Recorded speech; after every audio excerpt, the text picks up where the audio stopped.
Hi అండి. ఊర్లో జరిగే తిరునాళ్ళంటే ఎంతమందికి ఇష్టం? చాలా బావుంటుంది కదా! మాకు ఇక్కడ దగ్గరలో అమ్మవారి గుడి దగ్గర తిరునాళ్ళలాగా ఏర్పాటు చేశారంట.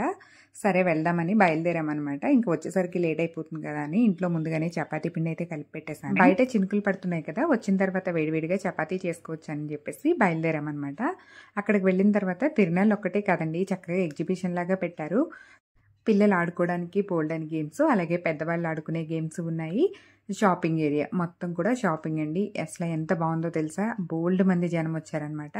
మనం మామూలుగా తిరునాళ్ళంటే ఊర్లోనే చూస్తుంటాం కదా! కానీ మన సిటీలో కూడా ఇలా పెడతారని తెలీదు. ఓన్లీ ఎగ్జిబిషన్ వరకు అయితే వెళ్ళేవాళ్ళం కానీ చక్కగా తిరునాళ్ళు చేస్తూ అమ్మవారి గుడి దగ్గర పెట్టారండి. చాలా బాగుందనమాట.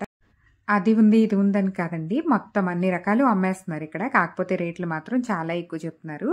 మేము వెళ్ళేసరికైతే తమ్ముడు వాళ్ళు కొన్ని గేమ్స్ ఆడుతున్నారు. సర్లే అని నేను మా మరదలు కూడా ఇలాగ బాల్స్ ఆట అయితే ఆడాము. దాంట్లో నేనైతే అద్దం గెలుచుకున్నాను.